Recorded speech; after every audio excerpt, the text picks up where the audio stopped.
Well, Morgan, to say that it's an interesting Friday is a bit of an understatement, but we're here. We're here. Hello, everyone. Happy Friday. We might have just had some very strange technical issues. Do I know why? No. But hey, we're here and it's a happy Friday. I'm just like going through and seeing if this is actually working right now. So give us a second. I think it is. Hello, everybody. If you're here, you should be able to hear us. Drop a hi in chat if you're here. Hello. I'm coming to you from a very random cabin. If this is your first time to the B2B Power Hour, welcome. We're so excited to have you here. I do not normally live in the woods and have some like cottage core sort of backgrounds. It's just a fun little adventure we're on. Hello, folks. Thanks for joining. This And makes me feel like I Nick, travel the world. I know. But you do. I mean, you've done a lot of travel. Yeah, hi, you know? Uh, hey, Hey, everyone. Thanks everyone. for joining today. So So, you teased me with a oh, really okay. great question of the day, but I you don't know if didn't it's tell me what great. it was. I, you said to keep hold of it. I wasn't refusing to tell you. You're like, no, no, no, no, no. Just wait until we're live. I don't know Oh, what you're talking sure, the about. story changes when everybody's listening. Just kidding. It's like a marketing versus sales thing. No, just kidding. Yeah. In the room, marketing sounds great. Out of the room, marketing's like, what is sales doing? Goodness, that's so funny. I won't comment So, on sales part. um, if this is your first time here, we like to warm up the comments. We want to hear from you. So we have a question of the day, just a fun little lighthearted thing. And today, I don't mean to be like over the top here, but what are you irrationally afraid of? And the reason I I bring know this up, Morgan. the reason I bring this up is because I'm deep in the woods in the Pacific Northwest this week, and there are spiders everywhere up here, and I am deeply irrationally afraid of them. I don't know, maybe I was a fly in a past life or something, but it's I can't explain why. So I want to hear from you. What are you irrationally afraid of? Is it snakes, Morgan. spiders, whatever else? So, which is more terrifying? The Mm, spiders around you, yeah. or the ones that I sent you on TikTok? Oh, the TikTok ones are ridiculous because they're like I never want to go to Australia for that reason. Like they look terrifying. Um, Conversation is stop sending me spiders. It's like, did you at least watch it? No. no, absolutely not. I ain't touching that. Uh, but yeah, drop it in chat. Is there something you're irrationally afraid of? We'd love to hear from Nick. Do you have something? Mm, I would say I'm afraid of heights, but honestly, the strangest thing is I used to race downhill and do freestyle competitions on my Mm. bike. So I guess with a bike underneath me, I wasn't afraid of heights. But like, you still get that vertigo when you're on Oh like yeah, like when I a go on the ladder to ledge. fix something on the house, and you're like, "Why did I say I was going to do this?" Yeah. Like, why did I agree to be here? That's really funny. Shopping. Uh, hey Denver, what's up? Good to see you. It's great to see some faces we know and some new names that we don't. So, You know uh, what? I do have a Kinder fear. Kinder says Australia is where the devil keeps his pets. I feel like that's very It's true. very true. Actually, I do have one that I will share. One that I didn't realize until I started doing more training and coaching. One of my fears is to care more about someone's success than they do themselves. And I only say this, I won't go into the story that actually made this happen, but I watched someone self-sabotage enough where it almost ended their life. Hmm. And I had tried to work with their parents and try and help them get out of it, and it was horrible. It was tough. Yeah. So one of my irrational fears when we start coaching sometimes is like, am I going to care more about this than they do? Mm, But I guess it's at least rooted in something real. totally. Well, yeah, it comes from a good place. Yeah, 100%.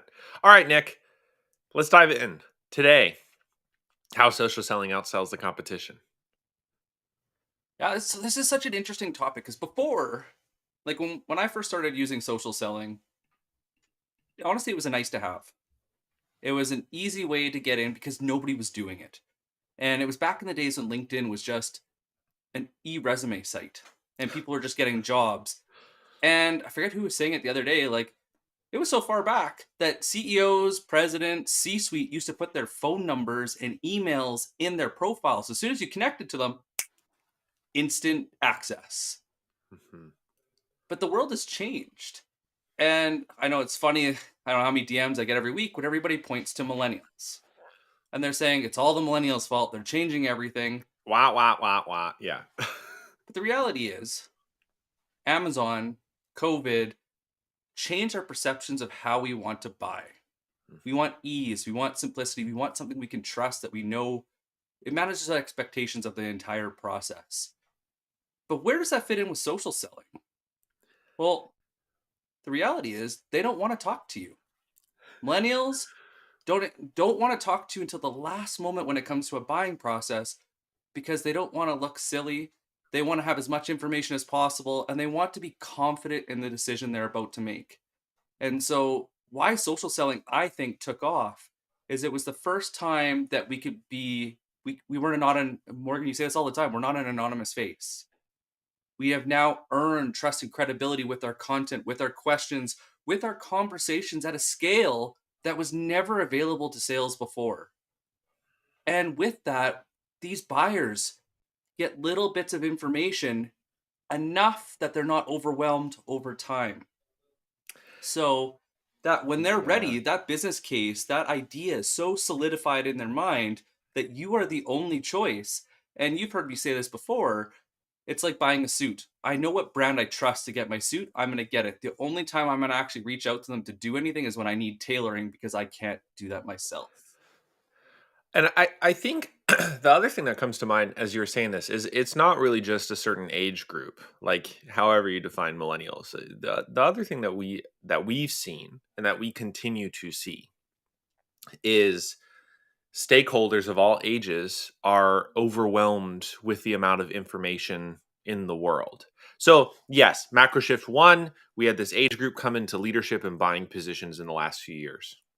But macro shift 2, I think, is maybe a result of the pandemic, but arguably it probably started in like 2019. We started to automate all of our outbound sales, especially in B2B. In B2C or direct to consumer markets, this happened a long time ago. And this is also part of the macro shift. I remember when I was a web designer and did social media consulting in the early like 2010s, that was just the start of like email automations. Like it was a big time to like have a follow up campaign on some e-commerce store, and so B2B sort of played catch up to that.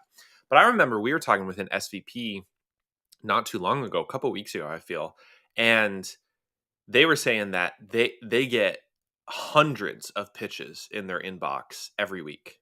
If not a Hundreds, day. if not a day.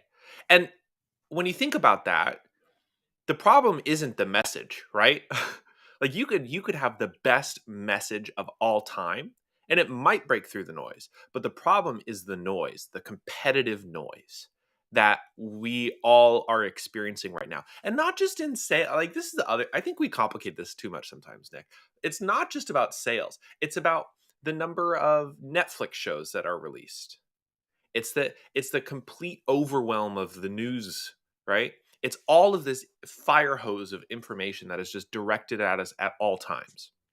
And what we do in response, which is a very reasonable and rational thing, is tune it out. We just tune out the non-applicable. Around here, we like to call that the brick wall. People are just da, da, da, da, da, da, construct the brick wall. So no matter how good the pitch is, no matter how great the messaging is, no matter how you're reaching them, people tune out the non-applicable or what they perceive to be non-applicable. And that's the brick wall. You know what jumps into my head as a way of demonstrating this? Yeah. I've never this one just hit me. Yeah. So there's a celebrity in the crowd. You walk over to the celebrity and you're like, "Hey, I love what you do." Thanks. Yeah. It's not that they're not appreciative. It's just the amount of volume they're getting, it dulls the emotional connection to it. Or there's a big exec at a networking meeting, and you want to go and say hi. You're fighting the crowd to get up there, and you finally get there to go and say hi, and they're like, "Hi, Mhm. done." There's Mhm. because you didn't start with credibility. They didn't know who you were. How do you go and leapfrog into a conversation that means something to them? Well, if you've done your research, maybe you can hit on some of those, the race to commonality, and you have that shared interest, which is how you win from comments to DMs. Just saying. Mhm. And maybe you hit on some of those, you get them talking about something they're passionate about other than work. Because I'll tell you guys this, nobody's passionate about your solutions other than you and your team. This is why those conversations go nowhere, especially on social. But And think about that in like that context, right? Like how to have a right. great, like you talk about the coffee shop rules, or you talk about like meeting people. Go back to what we used to meet people in real life, in face to face, where it was instantaneous. And I think that's how we have to look at social, and that's why it's broken. It's because when cold calling and emailing started to lose its effectiveness, like you were saying, with the spam filters, Mhm. we defaulted to the next best option, or And the lesser of all evils. And not just technical spam filters, right? Mental spam filters. There are technical spam filters, and those are our problem, right? But we were even chatting with an SDR the other day, Nick, and they're sending automated sequences on 8 different domains that are all validated at like 1,000 emails a week to reach their prospects and No, a day. a It was day. Excuse 1,000 a me. day. So they had 4 domains that they were running their sequencer on with throttling on outreach so that they didn't burn Oh, one domain. And they're like, "I don't know why I'm not getting the meetings." I was like, "Well, how many meetings have you booked?" "Well, I'm supposed to hit 40 and I just hit 4." I'm right. like, "Oh, it's October 20th.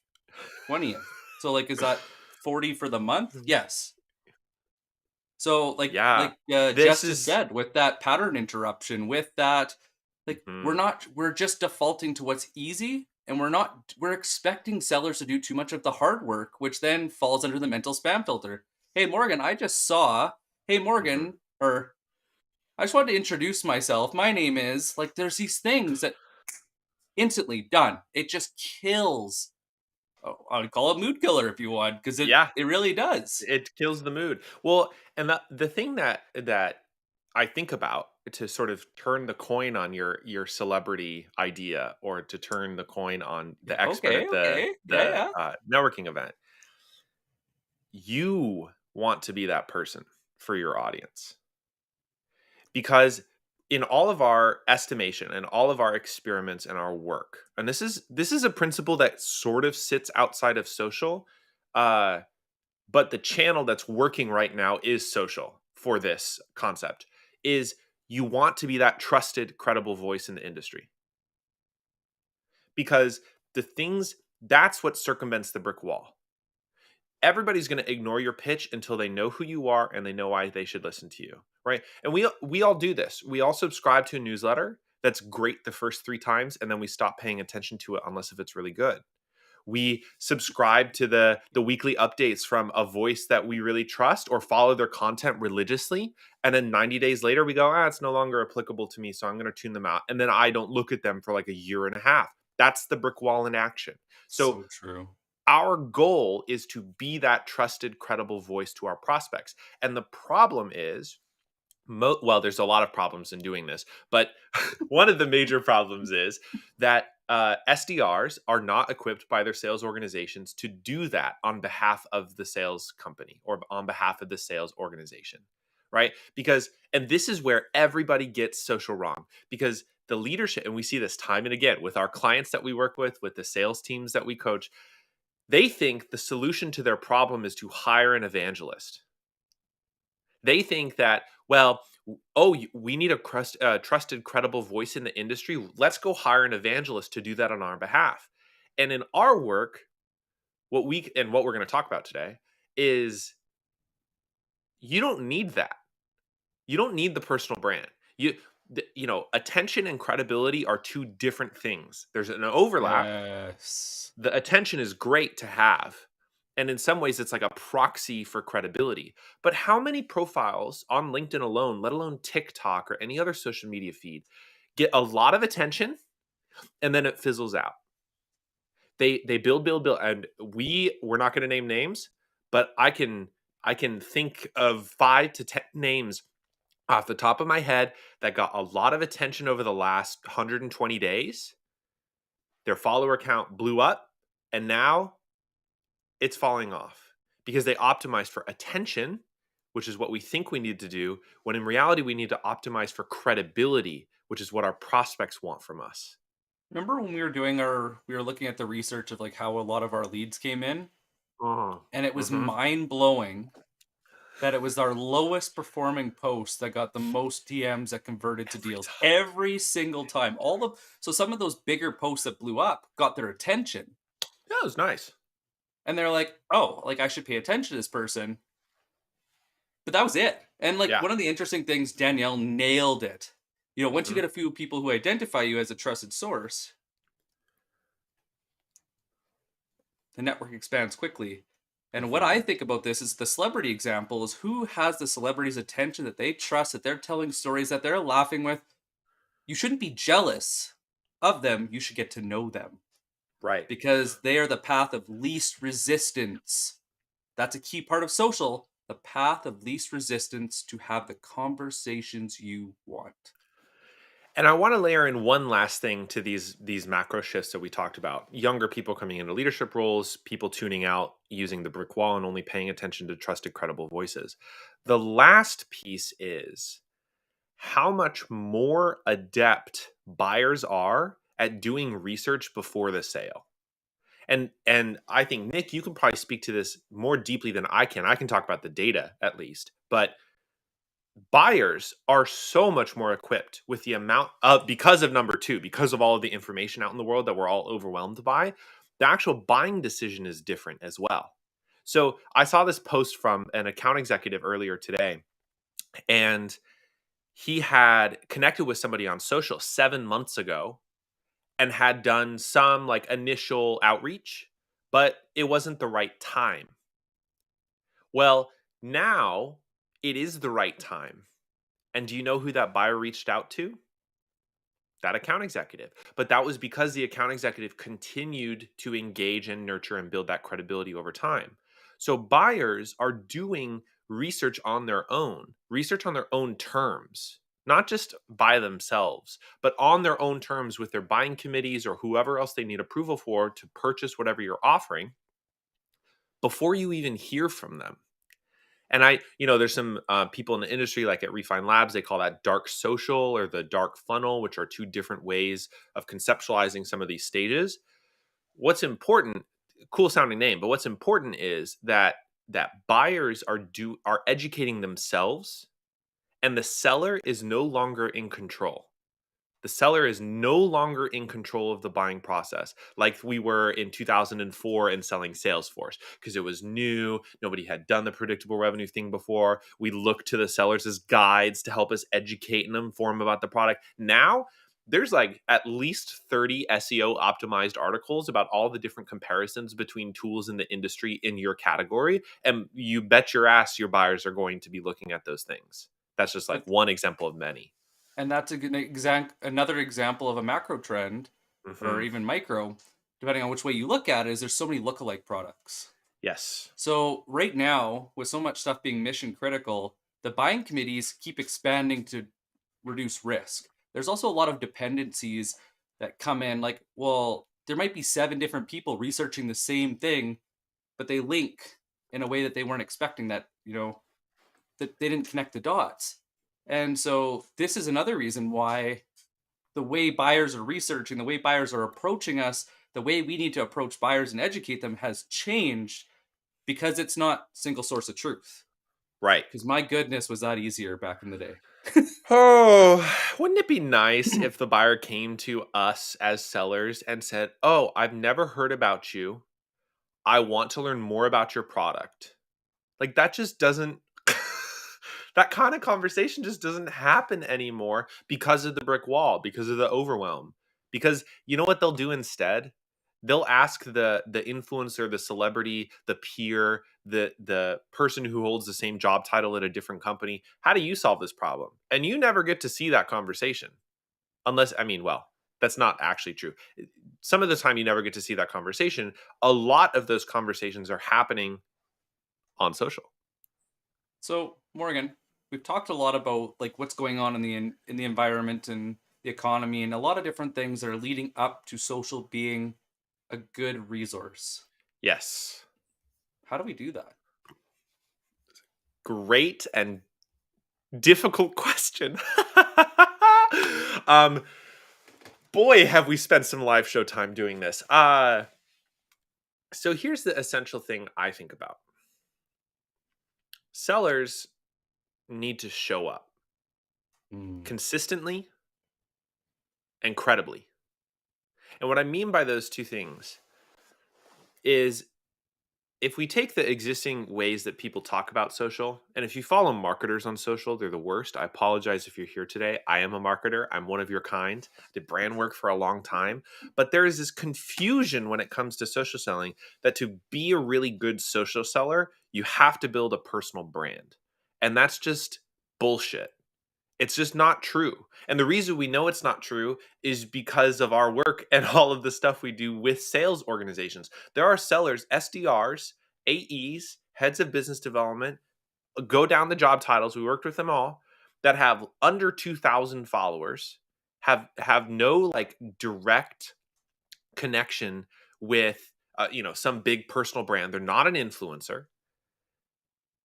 They close so many deals off of LinkedIn because they've optimized for credibility by showing up consistently. So, showing up consistently is pretty straightforward. And if this is your first B2B Power Hour, like welcome. But if you've been here before, you know we spend a lot of time about all the different plays, which exist on our YouTube channel, just so you know.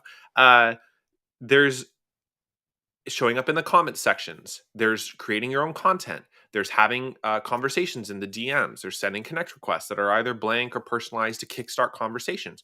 But the point of all of that is to do it consistently. It's just 30 minutes a day. You don't need to spend hours.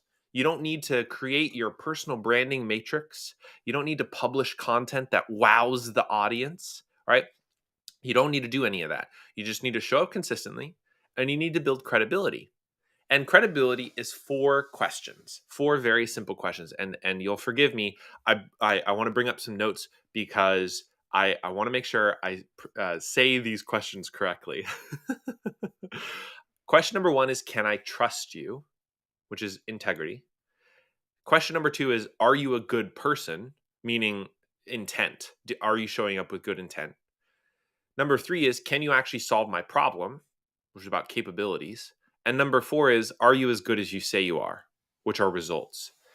And the mistake that I think we make when we talk about credibility or building credibility is we spend a lot of time on number three and four.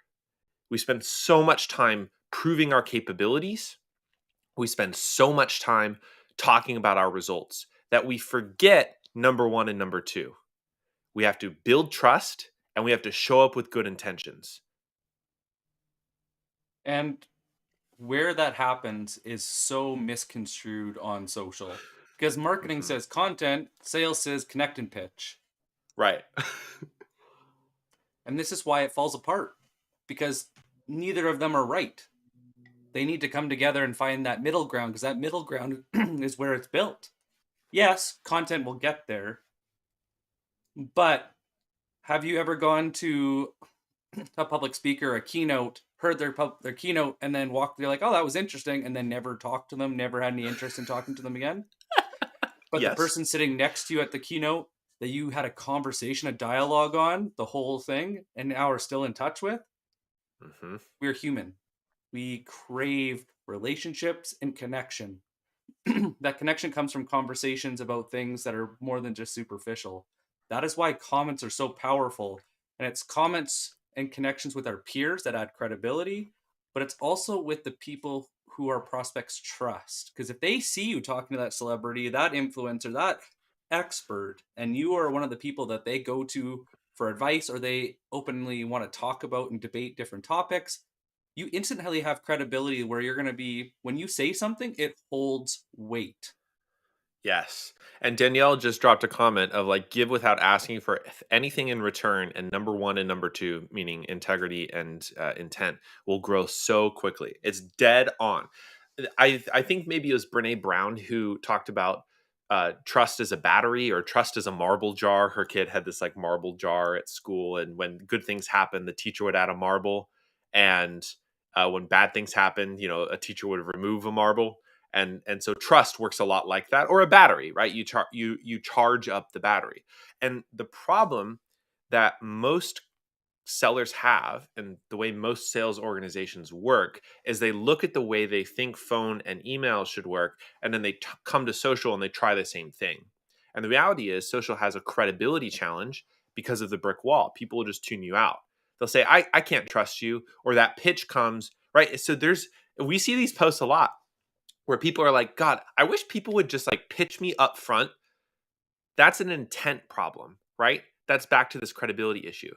Their mental spam filter says, you're going to pitch me because of the way that you've approached them. So they think you have bad intentions. So they don't see you as credible. And then they're like, come on, man, just pitch me already, right? I don't Small need to talk go in the through, DMs. right? I don't need to go through all this BS. And then so that's back to this credibility challenge. Can I trust you? Do you have good intentions? And then capabilities and results. And I think the capabilities and results things are pretty straightforward. That's about what you're selling and your product and the case studies and all the rest of it. We spend so much time there. We forget that literally, as Nick said, we're people. We're supposed to be social on social. We're supposed to just like It's a secret. it's a secret, right? We're supposed to just show up and have good conversations with folks. I want to pull up Zach's comment because this is good.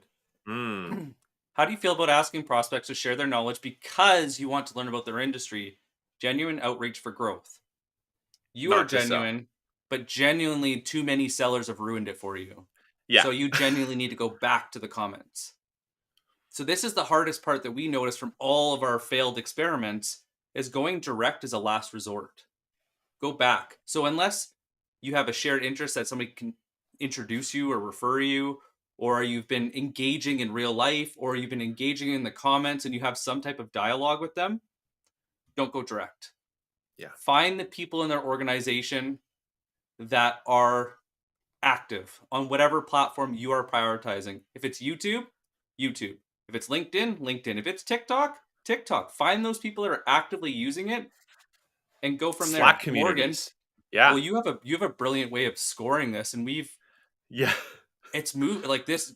Pay attention, guys. Like you've heard us say this before, but Morgan figured this out, and it moves so fast. And Zach, you'll be able to use this to break Hmm. into accounts really fast to have those higher level conversations, and also build that value hypothesis, build that business case as you're going by going and taking this route. So yeah, I mean, obviously the problem, Zach, is that not everybody you want to talk to is active, right? So the direct approach seems reasonable. They don't post content, they don't comment on stuff, they're not liking things. You can't find out a lot. So you're like, but you have this genuine desire to outreach for growth. So the way that we like to tier profiles is that there's tier 1, tier 2, tier 3. Tier 1s are your creators, the people creating original content in your industry or at a specific account you're trying to break into. This works really well for strategic accounts or enterprise sales because you can tier out a large division and see what your entry points are. And And tee them then, up. yeah, Tier and out, tee them up. tee up. I like that. So, tier 1 are the original creators. Creators love people in the comments. That's your entry point in to have that engaging conversation. Tier 2s are your engagers, people who like, who comment, who reshare content. And those, what you want to look for is what, as Nick said earlier in this show, how can I find something in common? Run that race to commonality. Find a shared interest, find something that they would find useful, comment on a post that they reshared, reply to a comment that they offered, look at a post that they recently liked, and then follow up with a DM saying, look, hey, I saw you like this post, and jump into a conversation, right? Um, Tier 3s are your lurkers. And your lurkers are people who don't like, who don't comment. They have a profile. Oftentimes, they may even have LinkedIn Sales Navigator or Premium. And but they don't use it. It seems beyond any kind of account research. Lurkers are best nurtured through content, but this is where you can get a little more. I Uh, I couldn't believe this. I want to go and state this for like the record because yes, this is oh yeah, recorded both on the LinkedIn event and YouTube. hmm I didn't believe this until I saw it unfold in front in of me real time. in real time. Uh, So lurkers are best nurtured through content, which is why content is important. But now it's not about personal branding; it's about nurturing the lurkers. So it's like a one to many nurture sequence, and all you're trying to do is educate those lurkers about something that would be interesting to them. Develop those insights. That's why those posts that don't get a lot of engagement can generate a lot of inbound leads. And if you wanted to get technically or socially savvy about this, then you can create intent data structures using Sales Navigator, right? Or profile views to track who's engaging with you or expressing some low level of intent and kickstart a conversation off of that. And this is great for lots of things. You can use that tiering for your prospecting. Obviously, that's like the core use case. But you can also use it for account research or industry research. Oh Because yeah. all you're trying to do is you're trying to find the people who've expressed or who are engaging on the platform and have a good conversation with them, and then use that to develop your insights, your understanding, and so on about what's going on in the industry. The uh, Chris is down with how I would interact with tier ones of like, if you want to learn about their industry, go engage with their content first. Exactly. People who are creating original content, your tier one people, are not only great sources of knowledge about the industry, also the most active on the platform. And they're like 1% of profiles. So there's not that many of them by I the think numbers. I think you got to hit on this harder. Is that the one you're prioritizing the 1%. Then level two, the engagers is only 9%. It kind of depends on when Yeah. LinkedIn Yeah. launches and the platform. Yeah. That's 10% to access the full 100%. That gives you a 10x on effort. And like 10x. if we were doing something a little more prospecting focused, and we've done this before, you can go look on the YouTube archive. I hope I'm not cutting out. I apologize. I'm in a cabin in the woods. Who knows? But the the goal is that you can use that tiering to route into an account properly. That's how you would use it for prospecting. And you can use tier one and tier two accounts to earn that referral or earn that introduction elsewhere inside the company. So now, if you think back to Macro Shift 2, the brick wall, becoming a trusted, credible voice, you're engaging with those tier one, tier twos, those creators and engagers in order to earn a credible referral or a credible introduction to the actual buyer at the company or the stakeholder who maybe isn't as active on social. This channel, that opportunity was not really available to us 5 years ago. Or yeah, like 2019 is when it started to Yeah. unfold, and it wasn't really until 2020 folding into 2021 that that became a thing. Like a Yes. strong play that works consistently. Right. So, aside from tiering out your accounts, the other thing that I think about, and we've sort of hinted at this, and I want to drive this home about being consistent and about building your credibility, it does not have to be, well, it should not be about you. And not to be like too harsh about this, but like it should be about your buyers. You should go out and engage with your buyers, not to pitch them. Like this is back to those good intent sort of things of credibility. You genuinely want to engage with them. Danielle had this comment earlier about generosity, generously showing up, generously going to people and saying, "Look, hey, I loved that content," and then nothing else. You're just doing little value deposits. You are charging up that battery.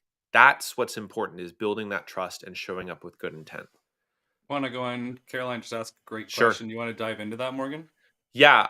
So, uh, we don't have too much time today. This could be an hour for itself. But Caroline asked, you mentioned Sales Navigator intent. Can you expand on that? Absolutely. So, let me just pull up my notes really quick on Sales Nav because it can be super intense.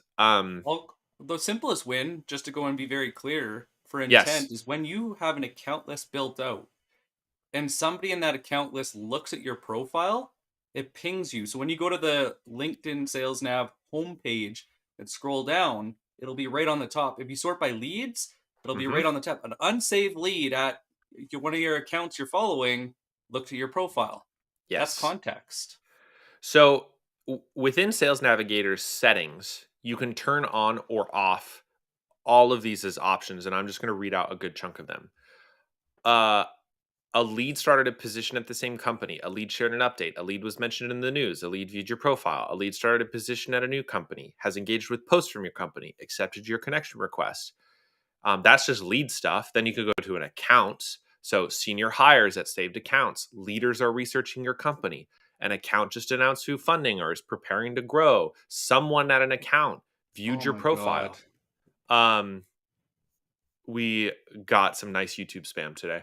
An account shared an update. An account was mentioned in the news. An account has accelerated growth, so on and so forth. So, what you're doing is you're creating saved lead lists, and saved account lists inside Sales Navigator, and then turning on or off which of those triggers inside Sales Navigator settings to notify you when those happen, when those triggers or that intent data occurs. And that way you can create sort of like an intent data system that automatically works with your prospecting motion. So that is the sort of high level use of Sales Navigator. Um, anyways, Perfect example of stupidity from somebody trying to sell something completely irrelevant, going right to a solution. for our future audio listeners, we got some nice YouTube spam. So, Not even in the DMs, in the comments too, apparently. yeah. Oh yeah, don't pitch in the comments. Yeah. Can we talk about some etiquette for engagement, Nick? We should. Go for it. The thing about the quickest way to turn somebody off of wanting to go and talk to you is to make it all about you. Hmm. And so like talking about all those triggers that Morgan just went through is their context. People crave context. It's like when somebody asks you a question and you're like, why are you asking me this? It gives context. So when you give context to a conversation in comments, it holds more meaning. It allows them to give more thorough of a response. It also sets you up for a really good conversation. But think about it, when somebody you're talking about something vaguely remote, like related to their solution, and you hit them with like, hey, you need to go and buy, Sales Navigator to go and build out your lists and go and do this and this and this. You're like, cool, I know what that is. I didn't ask anything about it. Completely not relevant. People don't like to talk about your solutions. People want to talk about their wins. They want to go and talk about their life. They want to talk about the sports they love, their passions, all the things that make them who they are. They also like to gossip and complain about where they work, the workflow, how it's not working. Those are the types of things that bring people together. But if you want to go and like split people off and create, and kill any type of workflow on social, pitch in the comments and watch everybody block and hate you. It is a And very effective way of and here's the cutting through the thing. crowd. Every once in a while, you'll get a win from it. If you do this, and we see this a lot, if you pitch in the comments, if you do that direct method with somebody who's posting content, every once in a while you'll probably get a win. But the risk, as Nick articulated, and Danielle commented that when people pitch her in her comments, she usually deletes their comment and disconnects from them. That's a very common risk of Yeah, doing if not, something like block that. them and mark them down as spam. LinkedIn is Yeah. cracking down on it too. And what's important is like the upside of keeping the good etiquette and building credibility, it takes longer. So we have to exercise patience in order to plant those seeds and watch them grow. And yeah, we can feel desperate sometimes and we just want this next meeting. We just want this deal to close. And we can think that it is going to work. But It's Mhm. like a bad poker player that they they do a strategy and it works every so often, but if you actually totaled it up, they lose more often than they win. That's exactly what happens here. So And I have it burns bridges faster than you'll ever be able to build them, because the thing that people forget is that 10x works backwards against you as yes, well. If yes, you're commenting on influencers, if you're commenting on major engagers and you're putting out garbage, it'll augment the garbage and kill your credibility in the market faster than you're ever going to be able to rebuild it. And that is a yep, hard game. It's a lot harder to come back than it is to start fresh on the right side. Something to consider, exactly, right? Because like you're going to get those lurkers that you're going to become top of feed, and they're going to see that and they're going to block you. And now you have yes, permanently removed any access to that target account. So what do you do now? Good luck getting them on the phone. yep. So that's the other thing, which I think we should transition to, Nick, is it's not just about social. Social is a credibility builder, right? And can we can use it to generate inbound leads and to use it for prospecting and generate outbound deals effectively. And that's not exactly the focus of today, so we have a long and illustrious archive that can help you do that.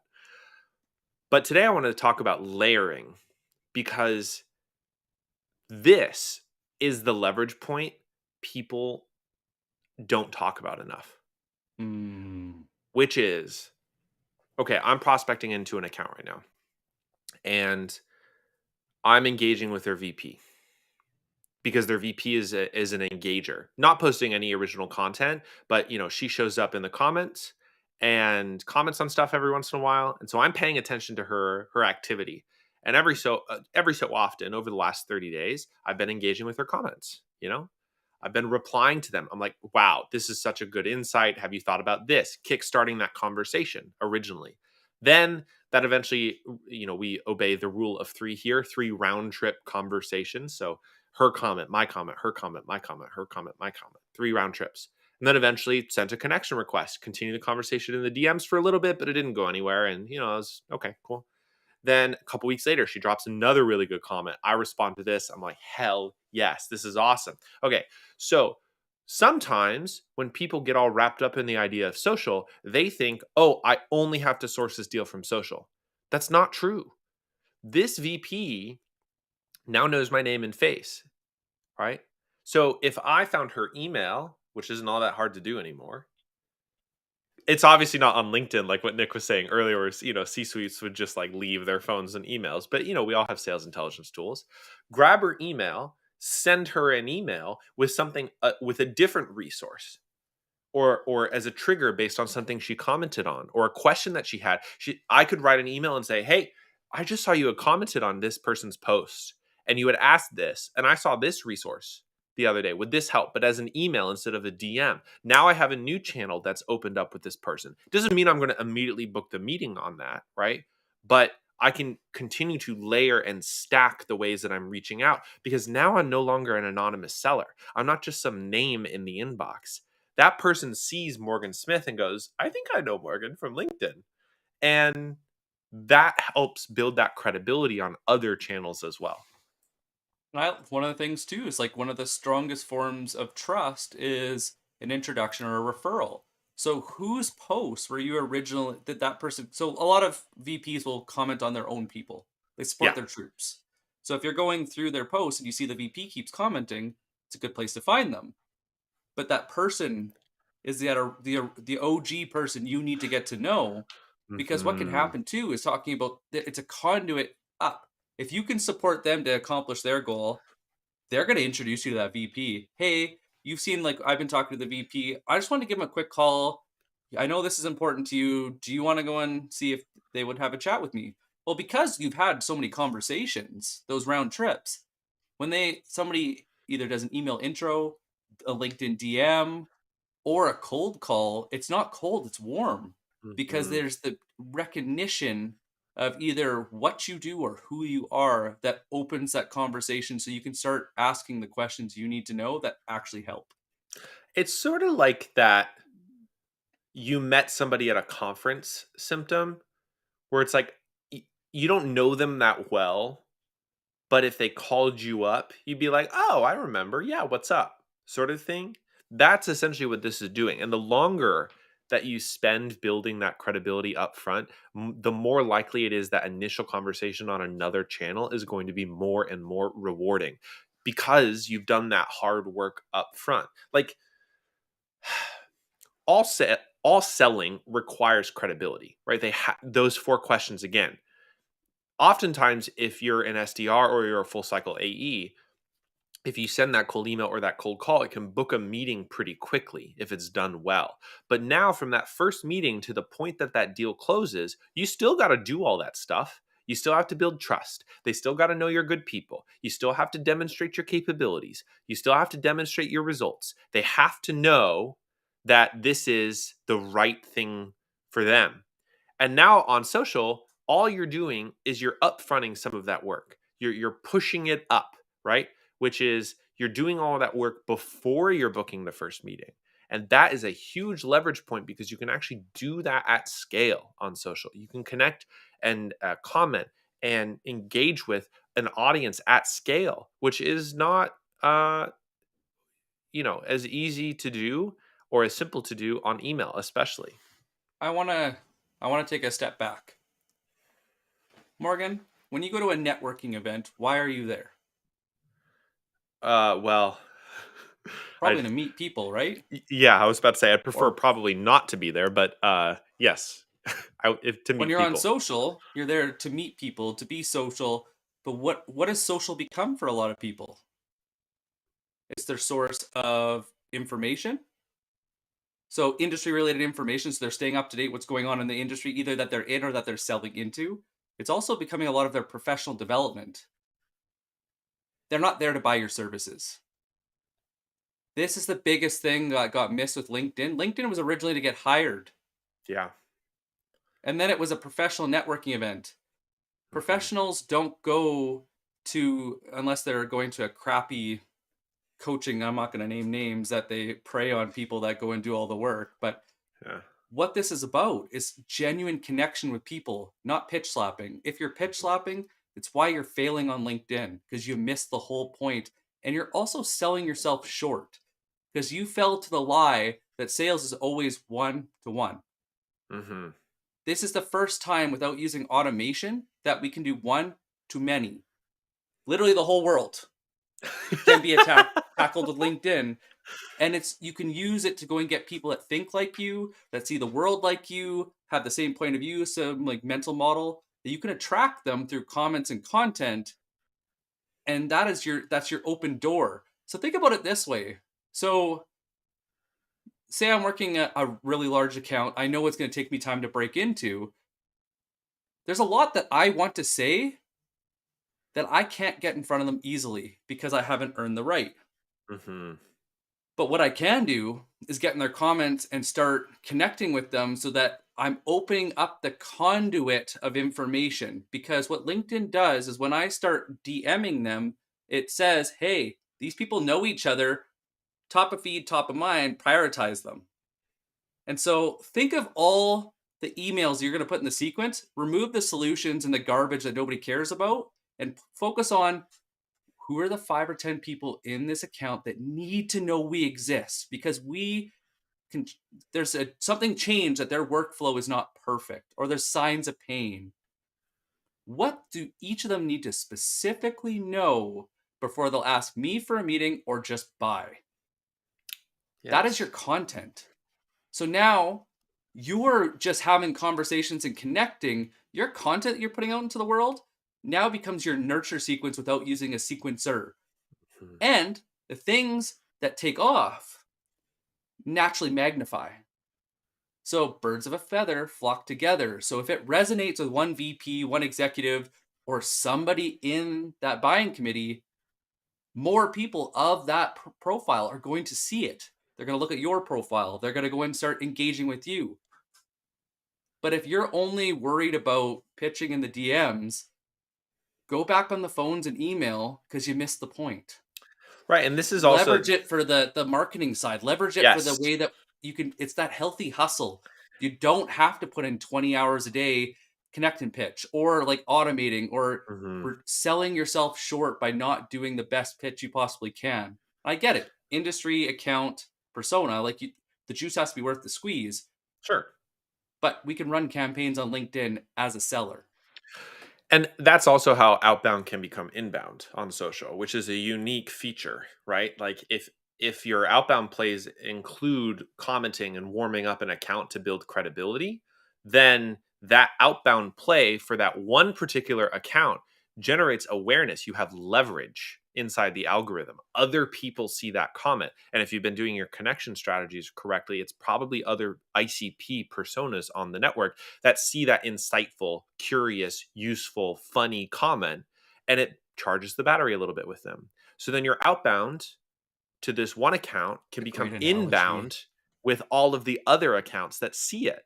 This is huge leverage. You don't get this on email. You don't get this on phone, right? Because that's all one to one, as Nick was saying. This is a one to many platform.